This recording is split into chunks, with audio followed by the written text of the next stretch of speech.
Halo teman-teman, beberapa bulan lalu di saat gue cari-cari buku sejarah Islam di toko hijau, nemu judul buku yang menurut gue menarik, yaitu Konteks Sejarah Islam dalam Tatanan Global Multipolar. Nah, udah gue baca nih, rencananya gue mau bahas ini buku buat kalian. Tujuan gue bahas buku ini karena isi yang disajikan sangatlah menarik. Well, apa yang membuat menarik buku ini? Yang pertama nih, menarik untuk dibahas karena buku ini mengajak kita untuk memahami perkembangan peradaban Islam dari berbagai sudut pandang. Sudah jelas di dalam judulnya aja udah disebutin dalam tatanan global multipolar, yang berarti sejarah yang akan disampaikan dari buku ini nggak hanya diambil dari satu sudut pandang doang yang akan menjadikan si pembaca cepat bosan, tapi dari berbagai sudut pandang yang tentunya akan menambah keseruan dalam membaca dan membahas buku ini.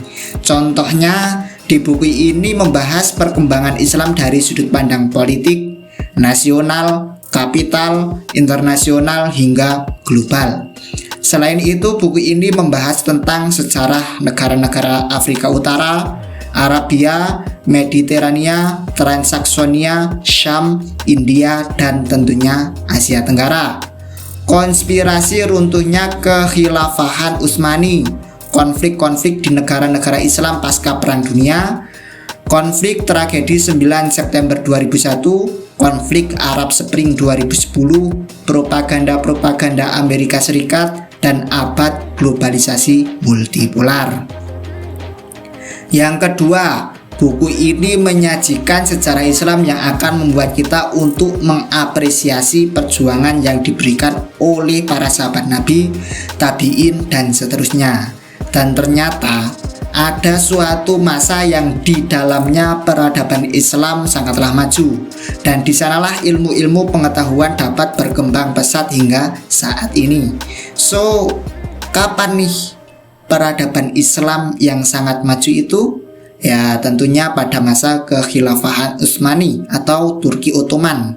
Lalu ilmu yang mana nih yang berkembang pesat pada masa itu? Tentu dari berbagai macam ilmu, mulai dari kedokteran, filsafat, ilmu hitung, hingga astronomi. Menarik bukan?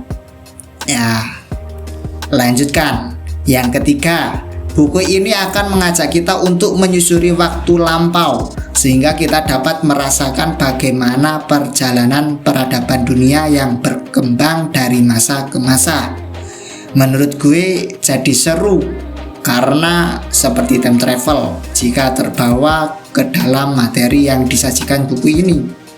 Sebab buku ini nggak menyajikan sejarah peradaban Islam doang, akan tetapi juga menyajikan sejarah sebelum peradaban Islam itu dimulai. So, buku ini juga mengulas tentang bagaimana peradaban yang jauh di masa lampau, bahkan dari tahun sebelum Masehi.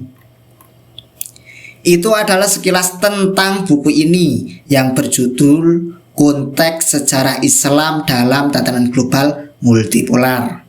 Jika kalian tertarik untuk mengikuti pendalaman buku ini, terus ikuti video gue yang akan datang. So, gue mau bahas buku ini per bab di video selanjutnya, dan akan gue jadiin playlist membaca sejarah Islam dalam tatanan global multipolar. Jika ada perbedaan pendapat atau yang lain, bisa bahas di komen. Gue Cak Jelamprong mohon pamit, jangan lupa like, comment, share, and subscribe. See you next time.